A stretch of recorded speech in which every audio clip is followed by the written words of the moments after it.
Halo, aku Mahalini Idol. Buat kalian jangan lupa buat subscribe YouTube channelnya Star Pro Indonesia.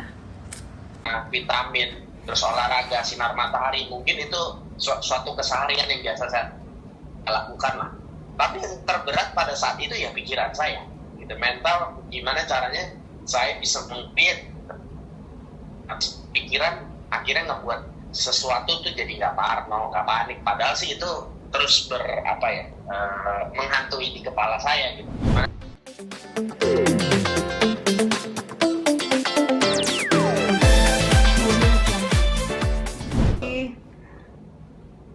Halo Mbak. Iya, baik, alhamdulillah. Bang, mungkin bisa dijelaskan untuk awal kemarin Abang bisa terkena positif virus tersebut, seperti apa awalnya, Bang?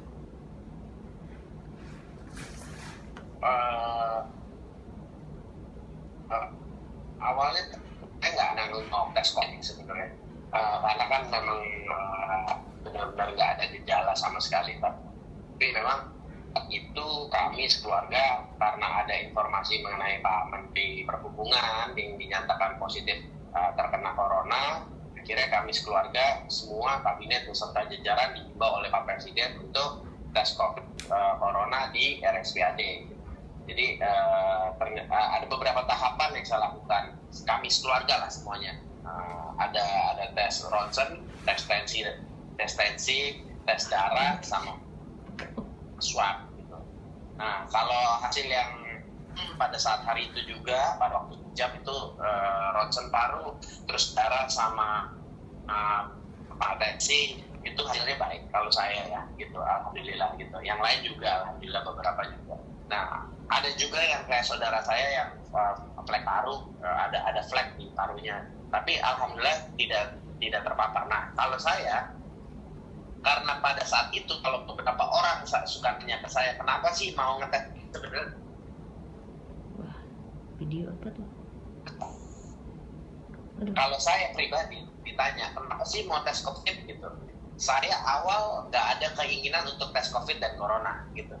Karena memang kalau kita lihat di pemberitaan kan bahwa tes corona itu orang-orang yang ada gejala kayak kita lihat di berita, ada demam, batuk, sesak, diare, pusing, itu sama sekali alhamdulillah nggak ada di tubuh saya. Jadi kalau bisa dibilang OTG, orang-orang tanpa gejala. Nah, awal pas dinyatakan positif itu di rumah ada tiga orang yang dinyatakan positif. Ada satunya driver, terus ada asisten pribadinya ibu mertua saya, karena salah satunya saya. Nah, tiga-tiganya pas dinyatakan positif itu sama sekali nggak ada gejala, semuanya tiga-tiganya. Makanya kami bertiga tuh kalau suka ngobrol dan bercanda suka kayak berpikir kayak, aduh, jangan-jangan kita salah diagnosa, jangan-jangan kita ketuker gitu, jangan-jangan banyak lah gitu. Dan kalau ditanya kapan kenanya di mana, itu udah nggak pernah bisa tahu kita bertiga untuk menjawab hal itu. Nah, di saat saya dinyatakan positif, satu hal yang saya rasakan adalah mental saya yang benar-benar jatuh gitu. Karena kalau secara fisik, kalau orang suka nanya, Mas, sekarang kondisinya gimana? Udah sehat, baik-baik aja? Dari awal juga saya dinyatakan positif juga nggak ada perubahan, sama aja nih, sebawel ini saya, badan saya sesegar ini. Nah, dan kalau ditanya perbedaan apa ketika ditanya setelah kena COVID, ya itu tadi saya jawab, mental dan ini psikis. Karena apa? Saya di kepala jadi bertanya-tanya, ini apa benar, apa iya, terus harus ngapain, harus gimana, jangan gini, jangan gitu, jadi banyak di kepala saya. Karena saya ada beberapa pertanyaan yang saya tanya ke dokter. Dok, sekarang kan saya dinyatakan positif. Saat itu juga saya berangkat ya ke rumah sakit untuk isolasi di rumah sakit, itu ditolak karena tanpa gejala. Kata dokter, kalau orang tanpa gejala ya udah di rumah aja, isolasi mandiri. Pertama. Kedua, pas saya tanya, dok, apakah saya boleh tanya, ini ada obat khusus nggak, ada vitamin khusus untuk corona? Jawaban pun nggak ada. Jadi sampai titik dimana ya mental saya yang benar-benar kayak ya bukan terganggu ya, ada distorsi lah di situ, kayak ini harus gimana gitu. Nah, akhirnya hari demi hari saya jalanin tuh, 1 hari, 2 hari, sampai menuju ke 14 hari. Hari pertama, hari kedua sih itu bukan hal yang ringan ya buat saya, karena kan berkecamuk di dalam satu ruangan, isolasi mandiri, kanan kiri depan atas tembok, dinding, terus saya nggak boleh keluar, nggak boleh kontak dengan orang luar, dan hal yang paling menyedihkan adalah saya harus jauh dengan anak istri saya, keluarga. Beda dengan hari sekarang. Kalau sekarang kan ditanya home isolation, dan saya bareng sama anak istri, mental saya masih normal lah, ya, isolasi di rumah, paling cuma berpikir gimana finansial keadaan. Tapi kalau misalnya waktu di saat isolasi mandiri, itu keterpurukan di dalam diri saya itu terlalu banyak pada saat itu. Karena saya berpikir saya harus ngelawan COVID ini gimana, saya sendirian di sini, terus monitor cuma by phone sama dokter. Kalau saya terjadi apa-apa di sini bagaimana? Itu ada berkecamuk di kepala saya. Tapi saya mencoba mensingkirkan hal tersebut karena dokter selalu bilang sama saya, hal pertama yang nomor 1 adalah pikiran. Gimana caranya kita tidak paranoid, tidak panik, tidak stres, tidak marah, dan tidak emosi. Nah, nomor pertamanya adalah ketika kita bisa berpikir positif, kita optimis, kita sehat, kita positif, tenang, dan bed rest, itu tuh imun akan tumbuh. Maka kan gimana kemarin dokter bilang, membunuh dan melawan COVID-19 dengan cara self-limited disease, self-healing, jadi penyembuhan dengan diri sendiri. Bagaimana sih caranya? Memang katanya naikin imun, yaitu pertama pikiran yang tadi saya bilang, kita nggak boleh stres, nggak boleh panik, nggak boleh marah, kita harus tetap tenang, kita harus tetap positif, optimis, dan itu nggak mudah. Dalam satu ruangan dikotakin, saya harus pikir positif, itu sangat nggak mudah gitu.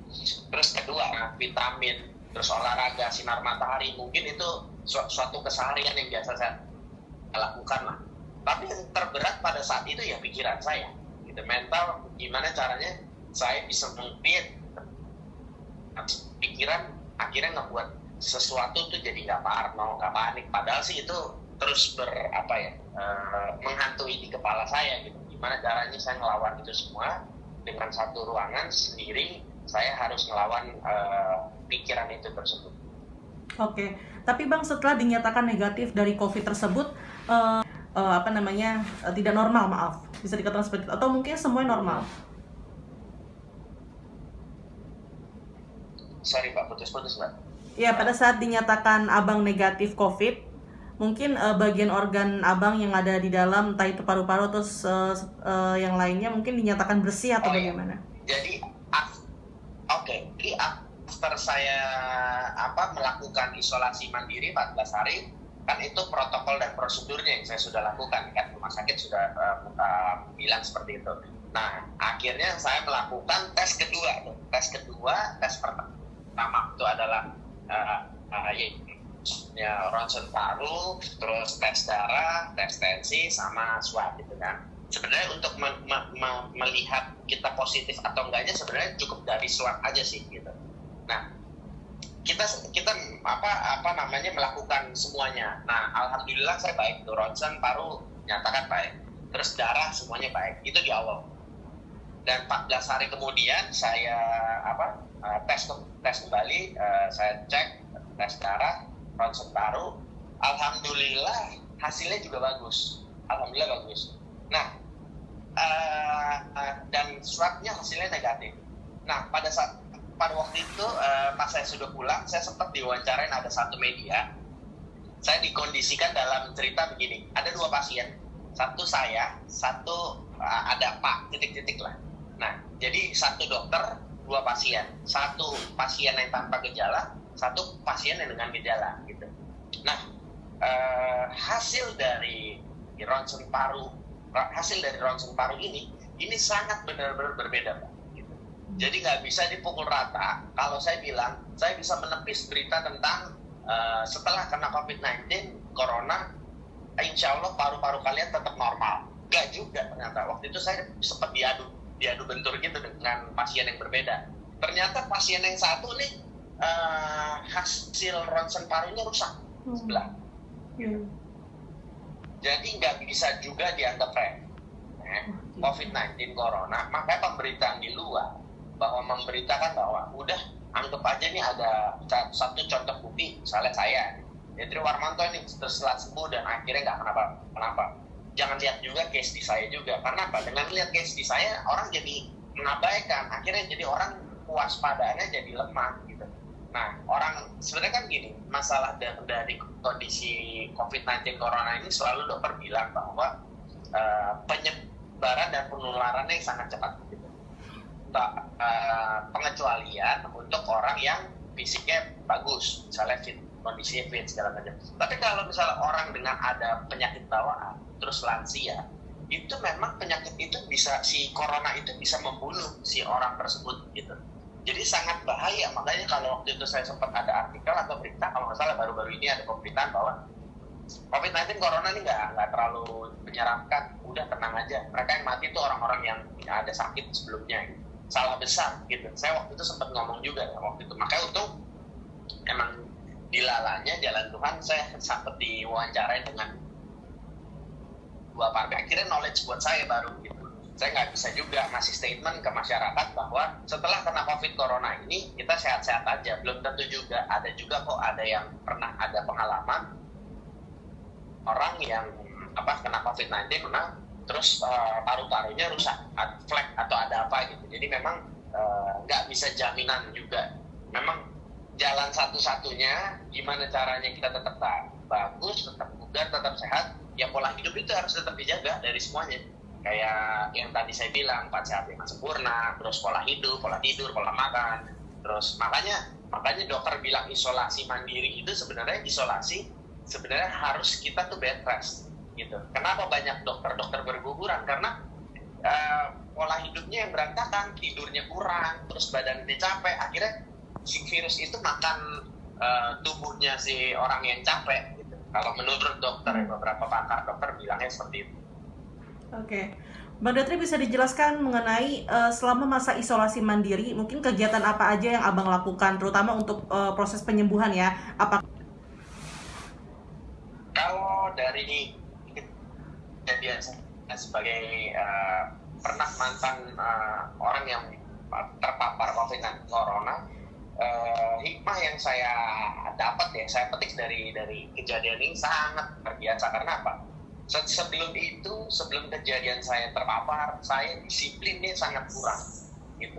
Saya tidak menjaga makan yang baik, gizi yang baik, terus pola tidur saya juga berantakan, pola makan saya, terus tidur olahraga saya juga selang-seling, kadang iya kadang enggak, terus matahari. Tapi semenjak itu jadi disiplin saya jadi lebih bagus. Karena apa? Untuk daya menjaga tubuh saya agar tidak garanti juga ketika orang sudah pernah terpapar kayak saya bisa kena lagi, Mbak. Yeah. Gitu. Saya ini yang bikin saya paranoid nih. Dokter ngomong gitu, jadi saya tanya, dok, berarti antibodi saya sudah aman kan?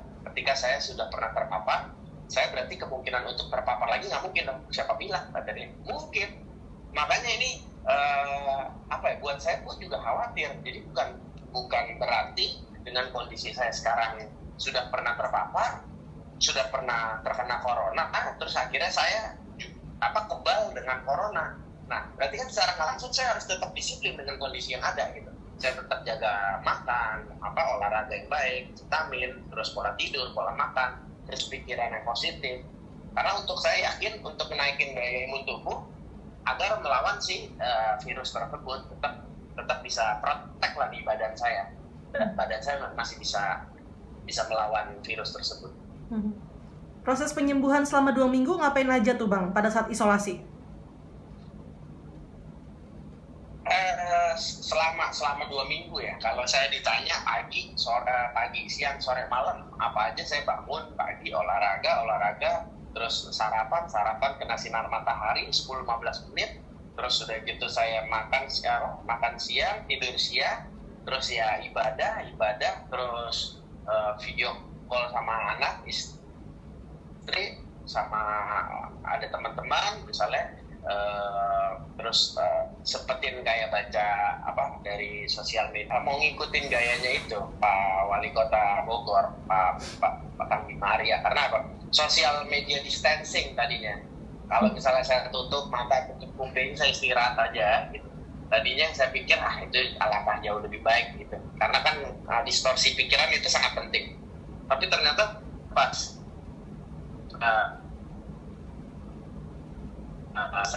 atau hal gitu.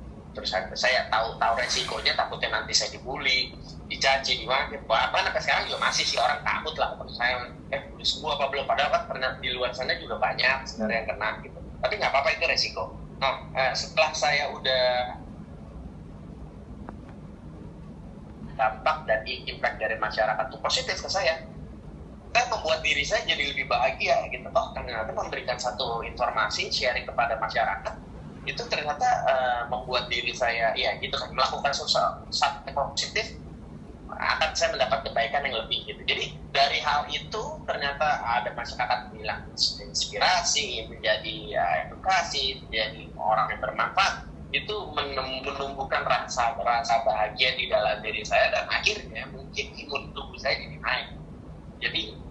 Jadi saya terlalu sering, alhamdulillah, jadi sebisa mungkin saya bisa memberikan informasi yang saya punya, saya dapat dari dokter, saya